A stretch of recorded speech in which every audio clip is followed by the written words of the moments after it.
ជំរាបសួរពុកម៉ែបងប្អូនក៏ដូចជាប្រិយមិត្តทุกនិងសួស្តីបងប្អូនសិស្សពេទ្យទាំងអស់គ្នាបាទថ្ងៃនេះហើយជួបអរសូមធ្វើការចែកម្លែកពុកម៉ែបងប្អូនក៏ដូចជាប្រិយមិត្តทุกនិងបងប្អូនសិស្សពេទ្យទាំងអស់គ្នាអំពីប្រធានបទសុខភាពមួយទៀតហើយបាទថ្ងៃនេះយើងលើកឡើងអំពីបញ្ហាជំងឺពុកឆ្អឹងបាទអញ្ចឹងតើតើនឹងបញ្ហាជំងឺពុកឆ្អឹងដែរបាទថ្ងៃនេះយើងមានប្រធានបទថ្មីមួយទៀតដើម្បីចែកម្លែកគឺយើងយកអំពីវិធីបង្ការជំងឺពុកឆ្អឹង ដែលភាសាអង់គ្លេសយើងហៅថា How to prevent osteoporosis បាទយ៉ាងនេះនៅពេលបច្ចុប្បន្នហ្នឹងគឺជំងឺពុកឆ្អឹងគឺជាបញ្ហាមួយដែលឃើញញឹកញាប់លើមនុស្សវ័យចាស់ផងដែរបាទជាពិសេសគឺទាក់ទងនឹងស្ត្រីបាទអញ្ចឹងយើងចង់ដឹងថាតើវិធីបង្ការជំងឺពុកឆ្អឹងហ្នឹងគេត្រូវធ្វើយ៉ាងណាខ្លះបាទយើងចង់ដឹងតើអ្នកគ្នាសូមស្ដាប់ការបកស្រាយពី Hershey តែម្ដងបាទអញ្ចឹងមេត្តាក្នុងថ្ងៃនេះដែល Hershey ធ្វើការចែកម្លែកយើងឃើញមាន3ចំណុចសំខាន់ទី1គឺសេចក្តីផ្ដើមទី2គឺអាការៈជំងឺពុកឆ្អឹងនិងទី3គឺវិធីបង្ការជំងឺពុកឆ្អឹង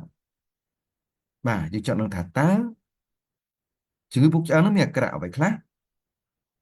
និងវិធីបង្ការនៃជំងឺពុកឆ្អឹងហ្នឹងគេត្រូវធ្វើយ៉ាងណាខ្លះដែរបាទយើងចង់ដឹងតើអ្នកគ្នាសូមតាមការបកស្រាយជាបន្តទៅទៀតបាទអញ្ចឹងយើងមើលស្អីផ្ដើមជំងឺពុកឆ្អឹងគឺជាជំងឺមានការថយចុះដង់ស៊ីតេឆ្អឹងនិងផុយពេកការដួលឬក៏សូម្បីតែប៉ះទង្គិចតិចតិចដូចជាពត់ខ្លួនឬក្អកអាចបណ្ដាលឲ្យបាក់ឆ្អឹងផងដែរការបាក់ឆ្អឹងទាក់ទងនឹងជំងឺពុកឆ្អឹងភាគច្រើនកើតឡើងនៅតំបន់ត្រគាក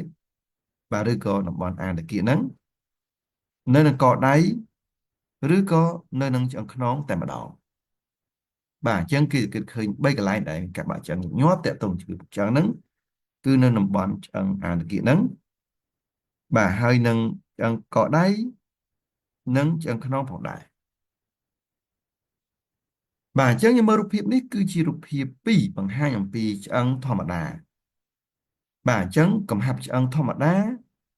យើងឃើញថាហាប់ណែនល្អប្រហោងឆ្អឹងអត់សូវធំធំដល់ឆ្អឹងដែលមានជំងឺពុកឆ្អឹងយើងឃើញរវល់គឺប្រហោងឆ្អឹងធំធំបាទអញ្ចឹងយើងឃើញថានៅពេលដែលឆ្អឹងមានប្រហោងធំធំអញ្ចឹងគឺដងសតេវាទាបអញ្ចឹងយើងនិយាយថាវានឹងងាយការបាក់ឆ្អឹងតែម្ដងបាទអញ្ចឹងយើងមើលជាបន្តទៅទៀតតើតើមូលហេតុចម្បង3យ៉ាងនៃជំងឺពុកឆ្អឹងហ្នឹងទី1តើតើកង្វះអរម៉ូនអ៊ឺស្ត្រូហ្សែននៅលើស្ត្រីបាទយើងដឹងថាអរម៉ូនអ៊ឺស្ត្រូហ្សែនលើស្ត្រីវាជួយឲ្យកំហាប់ឆ្អឹងរឹងមាំផងដែរ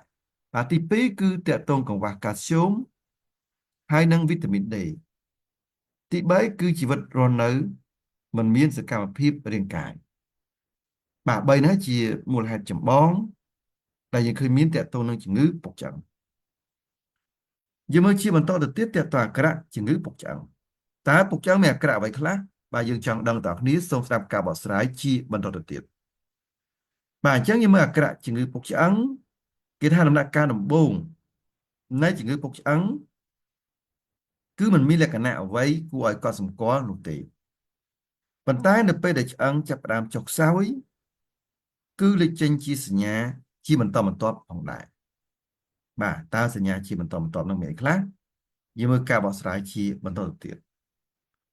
អញ្ចឹងយើងមើលអាការៈជំងឺពុកឆ្អឹងទី1គឺអ្នកជំងឺឈឺខ្នងកើតឡើងដោយសារការបាក់ឬក៏ការស្រុញចុះនៃឆ្អឹងកបាទការឈឺខ្នងហ្នឹងគឺអាស្រ័យលើតំបន់ដែលមានការពុកឆ្អឹងច្រើនបាទអញ្ចឹងវាអាចទៅតាមភាគច្រើនគឺនៅតំបន់ចង្កេះផ្នែកខាងក្រោមតែម្ដង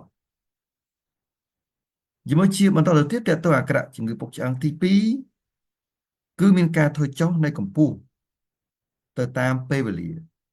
បាទថាពីមុនមកគឺ1.70 អញ្ចឹងឥឡូវវាថយសល់1.65 ឬក៏1.60 បាទនោះគឺជាសញ្ញាមួយអាការៈមួយនៃជំងឺពុកឆ្អឹងផងដែរបាទអញ្ចឹងយើងមើលជាបន្តទៅទៀតតើតើអាការៈជំងឺពុកឆ្អឹងទី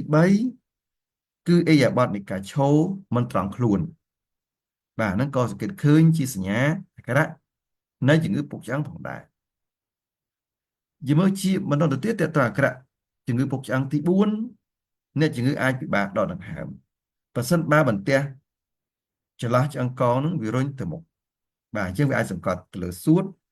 បាទសួតមិនអាចធ្វើចលនាសកម្មភាពបានខ្លាំងបាទធ្វើឲ្យអ្នកជំងឺខ្វះខ្យល់បាទអាចធ្វើឲ្យអ្នកជំងឺនឹងមានបញ្ហាពិបាកដកដង្ហើមផងដែរ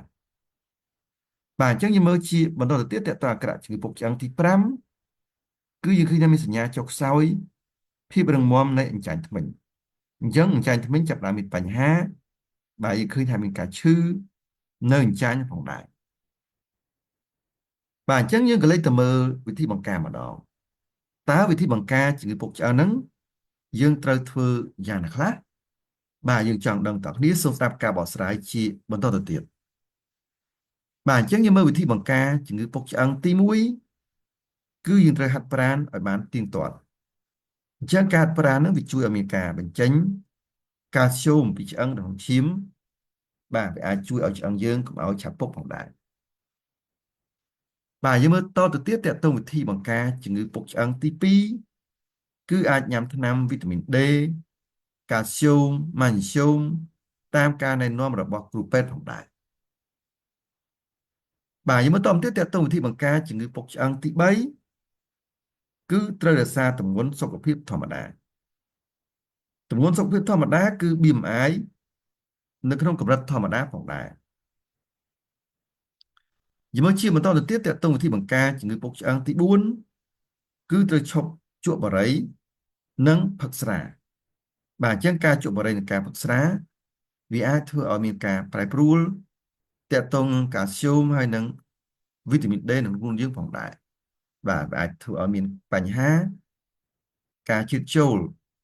កាល់ស្យូមទៅក្នុងឆ្អឹងនឹងផងដែរបាទយើងមើលតទៀតតើតើវិធីបង្ការជំងឺពុកឆ្អឹងទី5គឺត្រូវស្ថិតនៅក្រោមកម្ដៅថ្ងៃនៅពេលព្រឹក